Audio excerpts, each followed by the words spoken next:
El rumbo a Palacio empezó con 18 candidatos. La pandemia los obligó a cambiar de estrategias en el camino, a esquivar obstáculos, a romper ciertos moldes en las redes sociales. Hubo algunos tropiezos, también frases acertadas y, como suele suceder, con algunas polémicas. Aunque la indecisión del electorado fue protagonista, las encuestas estrecharon la ruta a 5 carriles. Fue una carrera cuesta arriba, en el pico de una pandemia que aún no ha terminado. Hoy en la ruta solo quedan 2. ¿Cómo llegaron? ¿Qué es lo que nos espera en la segunda etapa de la campaña? Es probable que el próximo presidente o presidenta del Perú no tenga el apoyo popular con el que debería de iniciar un gobierno. Yo creo que, de los partidos que han quedado en los primeros lugares, más de la mitad de ellos son partidos muy recientes o partidos reciclados que en realidad tienen una postura muy semejante entre unos y otros, ¿no? Sus planes de gobierno son muy semejantes, muy semejantes. Pedro Castillo de Perú Libre y Keiko Fujimori de Fuerza Popular continúan en la carrera electoral, luego de una campaña atípica opacada en gran parte por la crisis sanitaria. Y los dos candidatos que han pasado a segunda vuelta siempre han tenido más o menos entre el 50 y el 60% de los votos. En este momento, los dos candidatos juntos no suman un tercio del electorado. Y esto es importante, y ojo, que estamos hablando de un tercio considerando el voto válido, pero si le quitáramos, si consideramos solamente el voto emitido y si consideramos que hay un porcentaje importante de ausentismo, es decir, de gente que no fue a votar, en realidad juntos no representan a una cuarta parte del país. De un lado, un candidato nuevo que en el último tramo alcanzó el primer lugar, impulsado por el voto rural.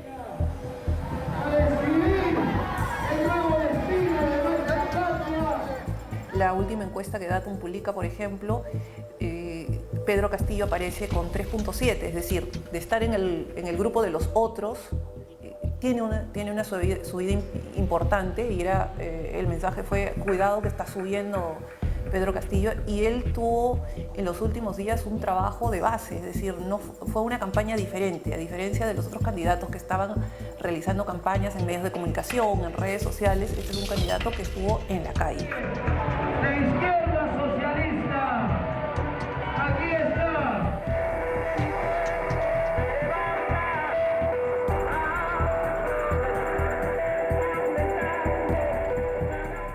De otro lado, una candidata conocida con experiencia electoral.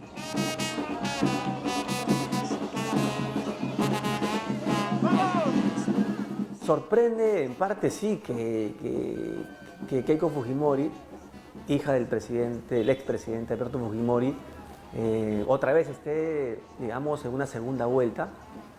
Ella ya ha estado en segundas vueltas donde ha sido derrotada por muy poco margen. No, pero para Kuczynski, con PPK fue la última, que en verdad tuvieron que contar hasta el último voto para llegar a una conclusión.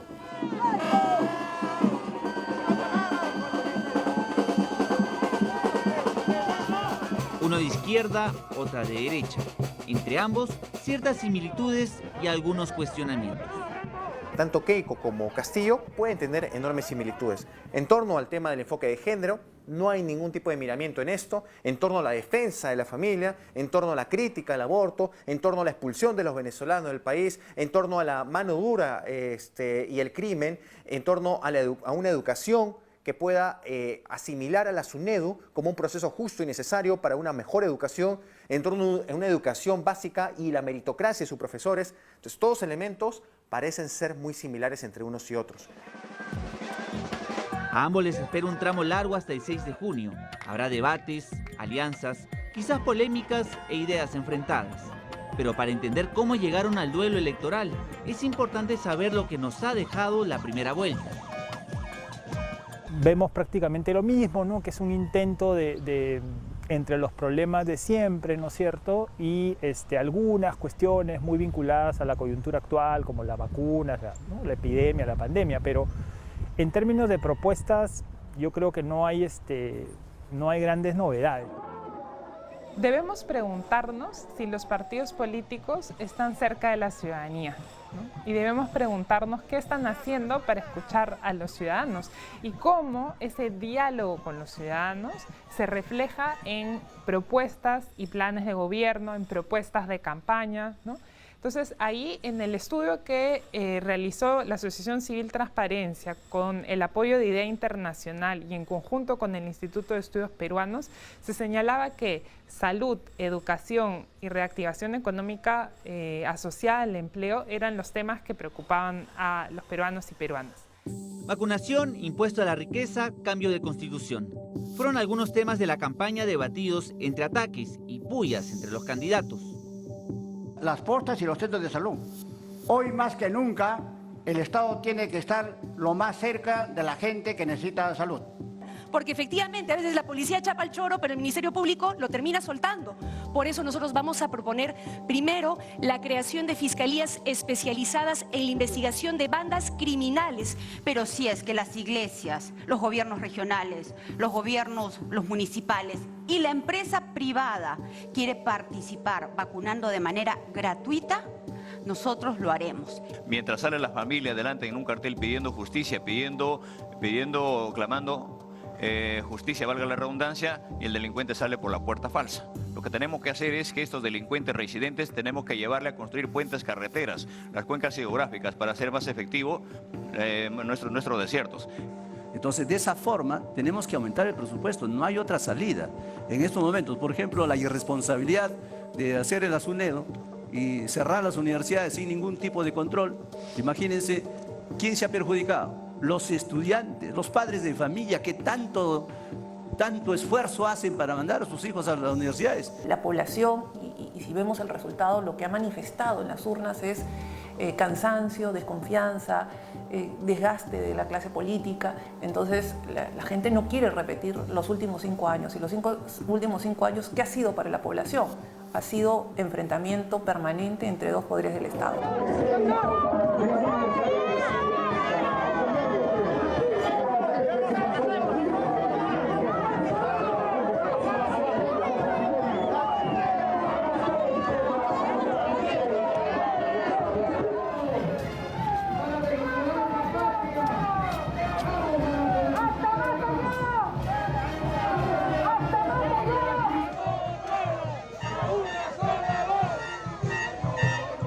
Bueno, a mi modo de ver, esta campaña de primera vuelta es muy triste, sumamente triste, porque han habido más insultos por parte de unos y otros.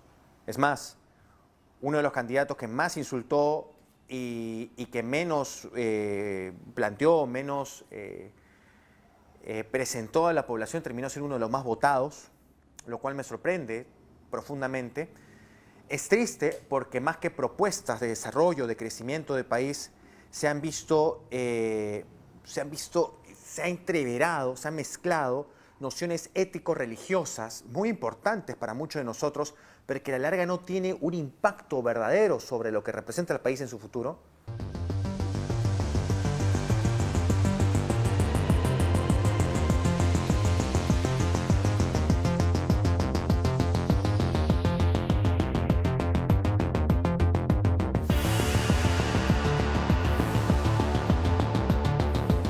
Por un lado, entonces, la confirmación de que las redes sociales no son, digamos, han tomado mayor relevancia, pero no son el espacio que define una elección. Yo sí creo que, a pesar del distanciamiento social, los candidatos que mejor performance tuvieron fueron aquellos que hicieron política de manera territorial.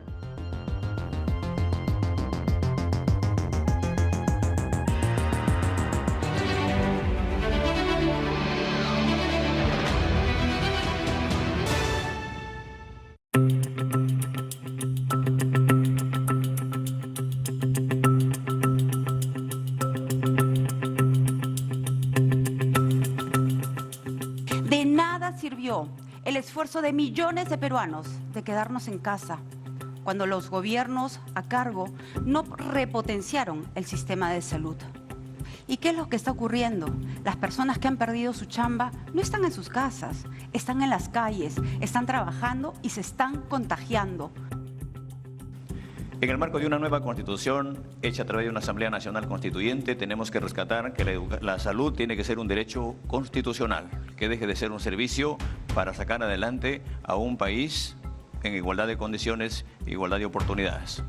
No solamente construiremos 3.000 colegios más, sino tenemos que modernizar los actuales, que están en situación terrible. 30% de las escuelas no cuentan con accesos básicos a los servicios y esto tiene que cambiar. Hoy tenemos los recursos, pero lo que hace falta es capacidad de gestión. ¿Por qué no traer la vacuna rusa para todos los peruanos? Una vacuna de calidad para empezar con el resto de actividades. No quisiéramos más camas UCI. Por el contrario, lo que queremos es que el poblador no llegue a camas UCI. La campaña empezó en plena pandemia. Con restricciones y medidas sanitarias para evitar contagios de COVID-19, las redes sociales se proyectaban como el nuevo espacio para plantear ideas y propuestas. Un espacio ajeno a los políticos tradicionales. Un lugar que, pese a su utilización, quizás no tuvo el efecto esperado. Por un lado, entonces, la confirmación de que las redes sociales no son, digamos, han tomado mayor relevancia, pero no son el espacio que define una elección. Y por otro lado, la confirmación de que los candidatos no saben qué hacer. Siguen usando la red social como si fuera pues, un gran panel publicitario, ¿no? La campaña en redes sociales no ha tenido el impacto que podría haberse esperado. Y es porque la campaña, o sea, digamos que la relevancia de las redes sociales estuvo en la parte negativa, es decir, en la parte constructiva de propuestas, de mensajes de los candidatos, han pasado casi, o sea, a pesar de estar, han pasado a segundo plano y más bien lo que ha primado han sido los ataques, ha sido la contracampaña. En un país con problemas de conexión, en el cual no hay internet en muchas áreas rurales, ¿cómo llegar a todo el electorado?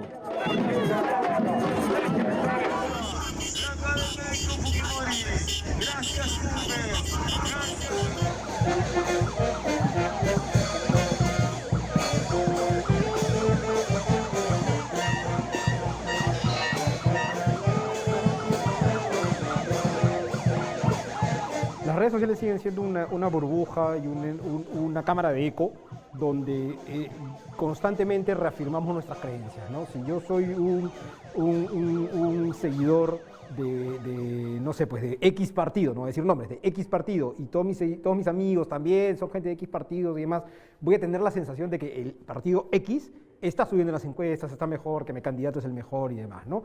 Entonces, estas cámaras de eco no son nuevas, es algo que ya sabíamos, es algo que los candidatos además deben de tener muy en cuenta, ¿no?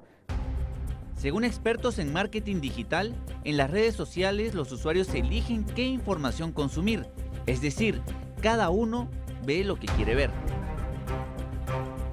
Pero una encuesta bien hecha está hecha sobre la base de un método científico, ¿no? En redes sociales no hay un método científico. Lo otro puede ser situación de momento, lo de las redes puede ser situación de momento, puede ser números inflados por fábricas de bots, o finalmente, una vez más, es la muestra de los peruanos que estamos en Twitter o los peruanos que estamos en Facebook. Además, cada red social tiene sus propias características, siendo algunas más serias que otras. Durante las campañas vimos a candidatos utilizar TikTok, la aplicación de moda, la más divertida, pero no la más efectiva.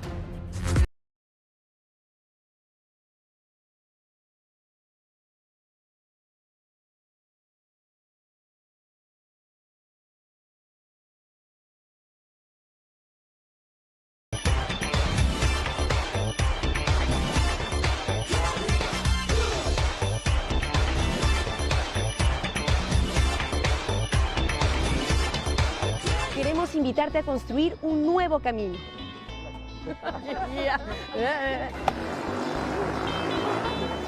Ese iba a salir perfecto. Este 11 de abril marca la JP y vamos juntos por nuestros sueños, juntos por el Perú.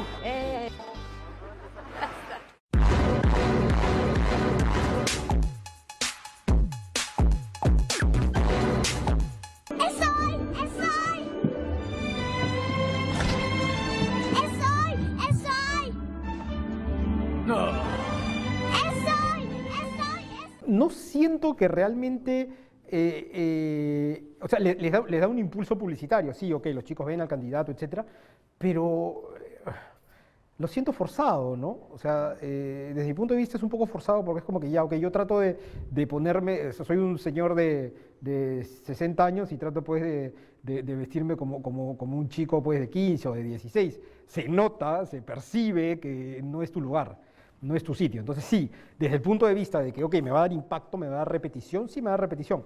Que conecte puede ser un poco más difícil, ¿no? Los chicos pueden decir, oye, qué monstruo, qué chévere este tío, Acuña, lo que fuere, pero de ahí a que genere un voto es un poco más complejo. La campaña virtual no fue ajena a las fake news, a las noticias falsas, acusaciones, encuestas sospechosas, fotos manipuladas, etc.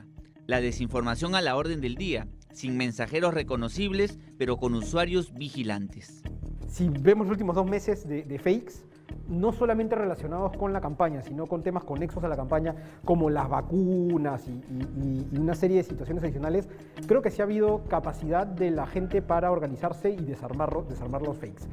Aunque para algunos expertos las redes sociales tengan un gran potencial y hayan generado expectativa, en el Perú son los espacios públicos tradicionales en donde aún se logra un mayor impacto por parte de los candidatos.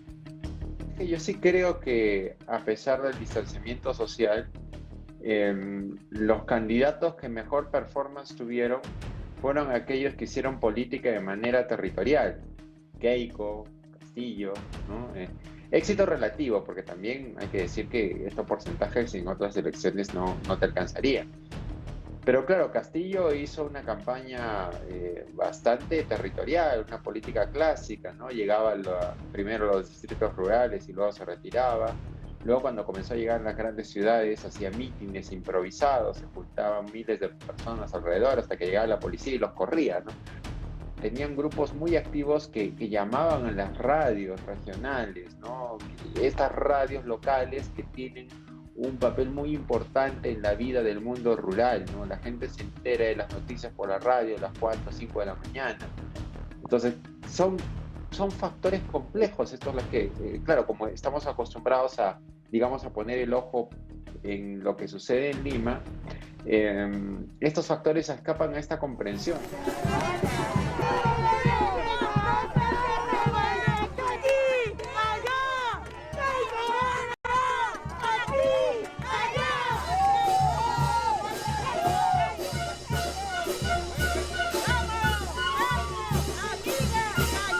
La campaña tardó en prender, como dirían los analistas. Esto quizás porque la población estaba más preocupada por los efectos de una pandemia en plena segunda ola. No fue hasta los debates de los candidatos en los que empezó un mayor interés por la política. Pedro Castillo, presidente. Aquí está la encuesta del pueblo. La encuesta de las plazas. Ahí está el saludo del pueblo. Ahí está. El saludo del Cabildo de Pedro Castillo. Lo que sí sirve el debate, sobre todo para Castillo, fue para que su propuesta, que ya era conocida por una parte de la ciudadanía, especialmente la Sierra Central y Sur del Perú, el personaje deje de ser un personaje que simplemente pasa a tener una campaña rural a tomar posición en la escena nacional, ¿no? Refuerza mucho su presencia, comienza a ser conocido, no comete graves errores en el debate, ¿no? Expresa su mensaje con claridad. Entonces, digamos que no lo hizo mal. Por otro lado, el día del debate, toda la atención estuvo centrada en Hernando de Soto, en el expresidente Humala, y entonces él pudo presentar su propuesta, fue con su nueva constitución en la mano, o sea, y en ningún momento fue atacado, entonces le permitió avanzar con su mensaje y seguir en ese camino de crecimiento que él ya había comenzado. El problema es la república de los expertos. Todos creemos que vamos a entrar a un Estado que va a poder hacer las cosas. El Estado es una carcocha por el momento y es debido a gente como yo que han sido políticos. Eso tiene que cambiar. Por eso es que ya hemos visto directamente con la comunidad la posibilidad de comprar 20 plantas de oxígeno hospitalarios, vacunar a todo el país antes del fin de año, 1000 ventiladores a la mitad del precio que lo ha logrado el Estado. En el programa Distrito Seguro lo que vamos a hacer es fortalecer nuestras comisarías con los mejores elementos policiales para que hagan una buena investigación criminal. Vamos a hacer patrullajes inteligentes para hacer un buen mapa del delito y poder adelantarnos a que estos no sucedan. Vamos a establecer denuncias virtuales online para que se hagan rápidamente y la policía también pueda actuar de esa manera. Keiko hizo un muy buen debate. Tanto el primero como el segundo, que fue más difundido, fueron buenos debates. Lo que pasa es que Keiko tenía el problema de que pocas personas creían en ella. Creo que el mérito de Keiko está relacionado ciertamente a haberse manifestado sólida en los debates, pero sobre todo también al haber resistido a los errores que venían cometiendo sus digamos, así como le sucedió a Castillo con Lescano y Mendoza, sus oponentes en la derecha, ¿no? De Soto comete errores bien ingenuos hacia el tramo final de la campaña. López Aliaga comete errores más estridentes, ¿no? A lo largo de las últimas 3-4 semanas de la campaña, que frenan un poco ese ascenso vertiginoso que venía teniendo, ¿no? Tanto De Soto como López Aliaga tenían ascensos gigantes, ¿no? Igual que Lescano, ¿no? Que se ven entorpecidos por la propia estrategia de los candidatos. Y ahí Keiko espera, tranquila, ¿no? Que cometan algún error. Y en cierta manera lo sabía, ¿no? Aunque ganaron votos, no los que podrían haber ganado si es que el debate hubiera sido mucho antes. Y yo creo que esta reflexión debe quedar. Los debates deberían organizarse con más tiempo. ¿Por qué? Porque los ciudadanos, en este caso, como ya no habían meetings, cuando ya no hay puerta a puerta, o sea, como la campaña fue diferente producto de la pandemia, el debate ha sido el modo que ha tenido el ciudadano de informarse. Entonces ha permitido, en algunos casos, de repente los considerados ganadores del debate no ganaron una votación importante, pero sí ganaron un espacio político, y otros candidatos que de repente no fueron los ganadores del debate supieron salir bien parados, y eso también es importante para no perder el voto. 18 candidatos estuvieron en el debate del Jurado Nacional de Elecciones, distribuidos en 3 fechas. De ahí, 2, sin resaltar o ganar, quedarían en la ruta a Palacio de Gobierno.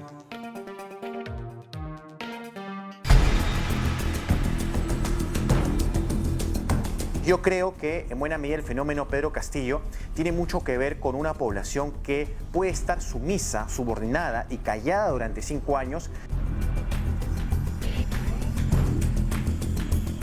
Keiko, con cierta astucia política, sabiendo que llegaba empatada a la segunda vuelta, contaba que con ese voto leal, ¿no? Tradicional de su padre, ¿no?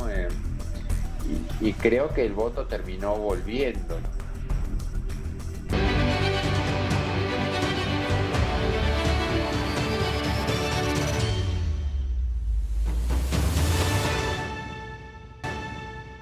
Muy buenos días, Perú. Hoy seremos partícipes de una jornada histórica en la cual peruanos y peruanas saldremos al frente contra la pandemia, daremos un paso hacia adelante para tomar la mejor opción política con miras a los próximos 5 años. Por eso desde muy temprano estamos conectados. Somos el IRTP con la garantía de darle la mejor información con equidad y transparencia, con el único objetivo que usted esté bien informado y tome la mejor decisión.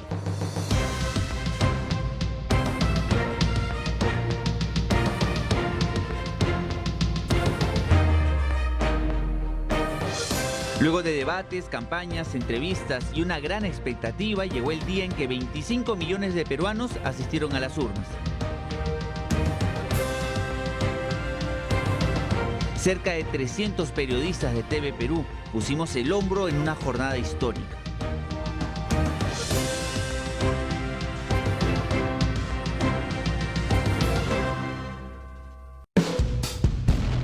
Las encuestas pronosticaban un resultado ajustado, tanto en las candidaturas a la presidencia como para la conformación del próximo Congreso de la República.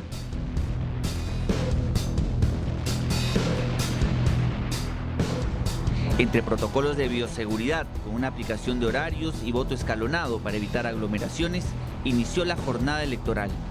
La demora en la instalación de las mesas de sufragio y la espera de los adultos mayores para emitir su voto marcaron el inicio. Ellos cumplen con el horario que es el programado desde las 7 de la mañana hasta las 8 de la noche, pero entendemos que los miembros de mesa no están, como ya lo hemos señalado. Hay solo 6 mesas de las 15 que deben instalarse el día de hoy. Lamentablemente no están instaladas todas. Son las 8:10 y no existe en este momento la presencia de los miembros de mesa. Acá lo que se está propiciando pues es un caos, una situación impensada para toda la gente mayor que venimos a cumplir con nuestras actividades cívicas. Por favor, que resuelva. Hay 8 mesas y ninguna está funcionando. Sin embargo, fueron participando millones de electores para el acto democrático. También los candidatos fueron llegando uno a uno a distintas partes del país para emitir sus votos. La expectativa por conocer el rumbo electoral culminó a las 7 de la noche.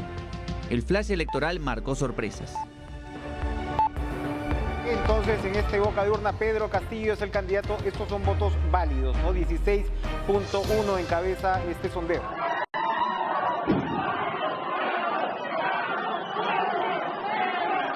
Las reacciones no se hicieron esperar.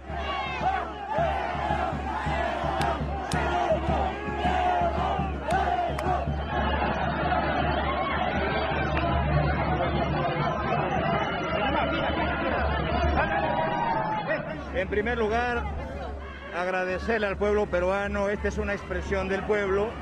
El pueblo se siente identificado con una persona que nace del mismo pueblo. Hoy el día salió a las urnas a reflejar democráticamente esto. Y si hubiese sido el resultado distinto, también hay que aprender de esto. Pedro Castillo celebró en Tacabamba el primer lugar. En Lima, Keiko Fujimori mantuvo mayor cautela ante las encuestas a boca de urna. Quiero reconocer, más allá de las discrepancias ideológicas o de pensamiento, el primer lugar del señor Pedro Castillo en esta primera encuesta de boca de urna. Esperamos ser los de Fuerza Popular quienes tengamos la posibilidad de competir en la segunda vuelta. Y tenemos que esperar con prudencia, sin duda, los conteos rápidos y el propio conteo oficial de la OMPE. Yo creo que, a ver, de los partidos que han quedado en los primeros lugares, más de la mitad de ellos son partidos muy recientes o partidos reciclados que en realidad tienen una postura muy semejante entre unos y otros, ¿no? Sus planes de gobierno son muy semejantes, muy semejantes. En cambio, hay otros partidos que sí sustentan y sostienen más que una noción de empresa, una noción de servir, una noción de derechos, etc. Pero estos partidos han tenido muy pocos votos. Yo creo que en buena medida el fenómeno Pedro Castillo tiene mucho que ver con una población que puede estar sumisa, subordinada y callada durante 5 años, pero cuando menos lo esperamos puede generarse una tempestad. Como decía Valcárcel hace mucho tiempo, Tempestad en los Andes, un libro muy antiguo, se genera una suerte de tempestad en torno a lo que con el voto se puede llegar a hacer. Crece, sí, a partir, hay 2 fuentes importantes de votación. Por un lado está el voto de Lescano, que lideraba las encuestas y empieza a perder votos precisamente porque en el debate fue atacado, y no solamente en el debate, sino le vino, por estar en primer lugar, le vino toda la contracampaña, no solamente con sus propuestas, con su nacionalidad, en fin, hubo con su trayectoria congresista, o sea, hubo muchos ataques en las últimas semanas, empieza a perder votos, y esos votos que pierde van a Castillo. Digamos que la caída natural hubiera sido hacia Verónica Mendoza, pero Verónica Mendoza más bien estuvo estancada, y quien surge es Pedro Castillo, que capitaliza los votos que pierde Lescano y además capitaliza una parte del voto de los indecisos que han, digamos, tomado posición en la última semana. La izquierda radical, como se le llama, de Castillo, es una izquierda sumamente ultraconservadora, que pone en peligro los derechos hasta el día de hoy avanzados. La izquierda de Verónica Mendoza es una izquierda que es en favor de los derechos sociales, en favor de la inclusión de las minorías, entre otras cosas. Creo que son muy distintos y muy diferentes, porque en realidad sus objetivos son muy distintos. Ambos son izquierda, sí, pero no son las mismas izquierdas en cuanto a derechos se refiere. días, vamos a cambiar este país. Pedro Castillo, quien apenas figuraba en las encuestas semanas previas a los comicios, fue realmente una sorpresa. Nadie nace con la etiqueta de ser político, dirigente o autoridad, pero camino se hace al andar y agradezco enormemente a mi pueblo. Y lo primero que tengo que hacer, si los resultados se confirman de acuerdo a este dato, quiero agradecer enormemente a todos y cada uno de los maestros del Perú. La continuidad es la manifestación de una opción política de una parte importante del Perú, ¿no? Especialmente la Sierra Altoandina, en especial la Sierra Central, la Sierra Cajamarquina y la Sierra del Sur, que continuamente votan por propuestas que algunos calificaríamos como antisistémicas, otros como propuestas con modelos políticos alternativos, pero todas ellas tienen en común que desde el Humala del 2006, el Humala 2011 o Verónica 2016, e incluso antes, estas continuidades que solo fueron interrumpidas por el gobierno de Fujimori han estado vertebrando la política peruana. De allí que no sorprenda la irrupción de un candidato que represente esa opción política. Quizás lo que sorprende es la galopada vertiginosa que tiene en las últimas 2 semanas, ¿no? Desde los primeros días de marzo, ¿no? En ese momento inicia Cerrón, junto con todos sus operadores políticos, una especie de discurso de persecución. Esto calza rápidamente con algunas declaraciones públicas desafortunadas, pues, de Johnny Lescano, con el abandono de Verónica Mendoza de la política territorial, ¿no? Y la moderación de Mendoza. Keiko Fujimori debió esperar algunos días para confirmar su pase a segunda vuelta.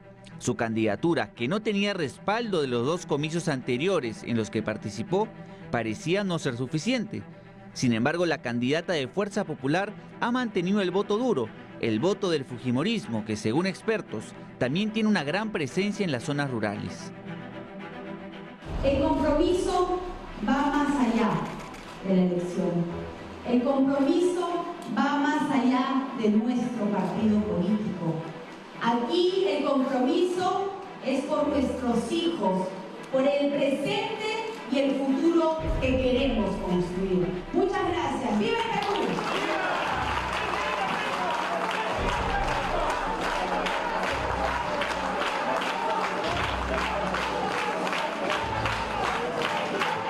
Sin embargo, Keiko tampoco tiene un voto despreciable en esos sectores populares. De hecho, tiene un gran voto en sectores populares, marginales, en la Sierra Central, donde todavía hay un pequeño bastión del fujimorismo, pero donde Perú Libre ha arrasado. Tiene un fuerte componente del voto rural en la costa norte del Perú, ¿no? Y eso en Ucayali, ¿sí? Hay como que pequeños bolsones electorales del fujimorismo donde Keiko sobrevive, ¿no? Keiko, con cierta astucia política, sabiendo que llegaba empatada a la segunda vuelta, contaba que con ese voto leal, ¿no? Tradicional de su padre, ¿no? Y creo que el voto terminó volviendo, ¿no?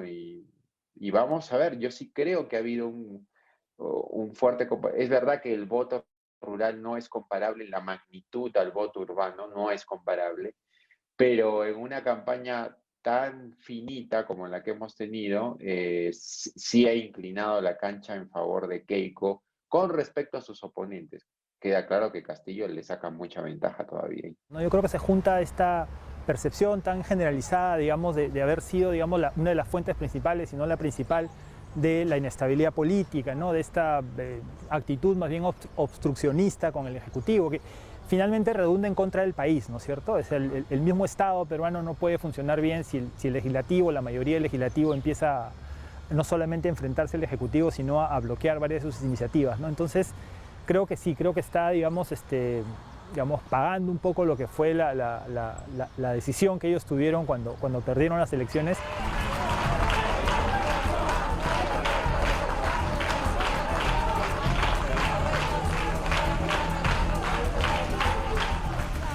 Dos candidatos en carrera, que sumados no alcanzan la tercera parte del respaldo nacional y que tendrán que gobernar con un Congreso nuevamente fraccionado.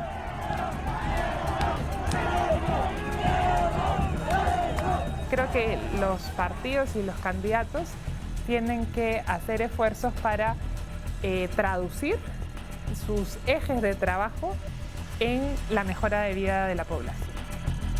¿Qué les espera en la segunda vuelta?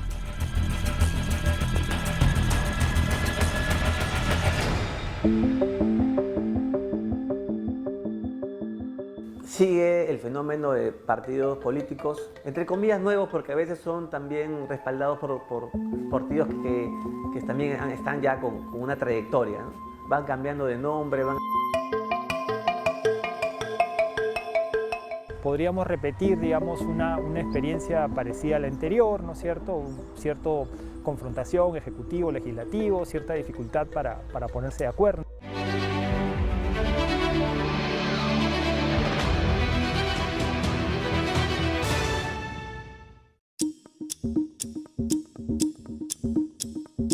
Lo importante aquí es ver cómo ha quedado este Congreso.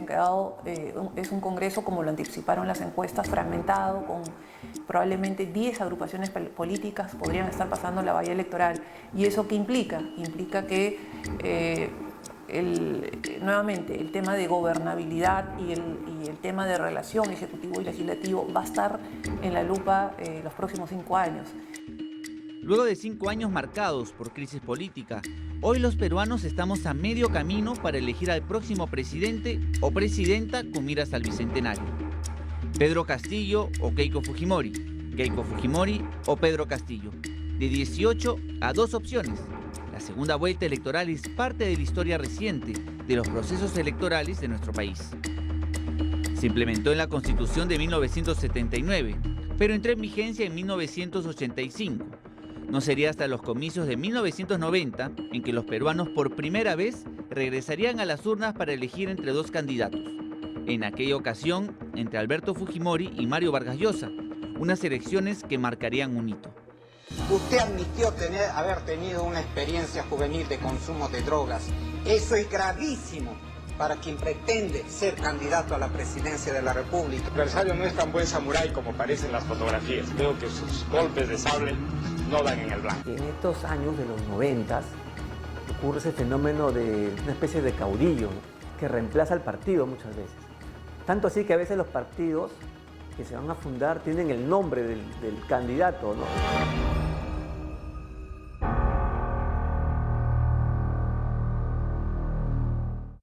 Sigue el fenómeno de partidos políticos, entre comillas nuevos, porque a veces son también respaldados por partidos que también están ya con una trayectoria, ¿no? Van cambiando de nombre, van haciendo algunas argucias y se van formando estos nuevos. Lo que sí siempre en el Perú se da es la aparición de nuevos rostros, entre comillas, si quiere decir nuevos, ¿no? De gente que se autoproclama yo no soy político. La figura del outsider se repetiría en elecciones posteriores, generalmente impulsado por el llamado voto de protesta. Ese eje que históricamente tiene un abandono o tiene mucho historial de protestas por empresas mineras que no cumplen, no digamos al 100% con lo que tienen que cumplir en la cuestión ambiental y digamos, entonces es un voto, sí, siempre ha sido un voto de protesta en las últimas elecciones. ¿No? Desde Nicolás de Piero, el arequipeño, José Luis Bustamante Rivera, arequipeño, Andrés Avelino Cáceres, ayacuchano, el mismo Toledo, ¿no?, nacido en Ancash. Pero sí lo que se ve es que el centralismo limeño es muy fuerte, o sea, definitivamente. Acá están las industrias más grandes. Acá Lima tiene una población muy grande en proporción al resto del país.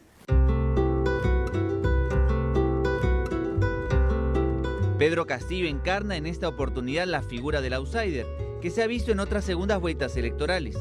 Enfrente, Keiko Fujimori, quien estuvo en los 2 comicios anteriores, tiene la posibilidad nuevamente de hacer historia. Keiko Fujimori puede convertirse de obtener la mayoría en la primera presidenta del país, luego de que Lourdes Flores, con Unidad Nacional, y digamos con lo que ella representa, que es el Partido Popular Cristiano, el PPC, estuvo a punto de entrar a 2 segundas vueltas por muy poquísimo margen en los años 2000. Sí, en el Perú tenemos padre e hijo, tenemos de presidentes. No, tenemos de presidente Mariano Ignacio Prado en el siglo XIX, que fue el presidente que estuvo en la guerra contra España del 66 y en la guerra con Chile del 79, en 2 gobiernos. Y su hijo, Manuel Prado Ugarteche, va a ser presidente del Perú también en 2 oportunidades en el siglo XX. El primero fue el año 39 al 45, 1945. Entonces también tenemos de padre presidente y hijo presidente. Y también se da el caso de que el hijo, en el caso de Manuel Prado Ugarteche, trató de limpiar la imagen de su padre que tuvo en el primer gobierno, porque el presidente Mariano Prado se fue con la aureola de que abandonó el país en plena guerra con Chile.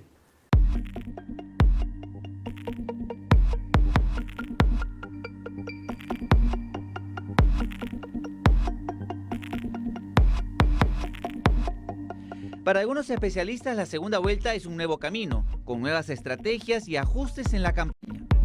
¿Cuál es el rol que jugarán quienes quedaron fuera de la contienda electoral?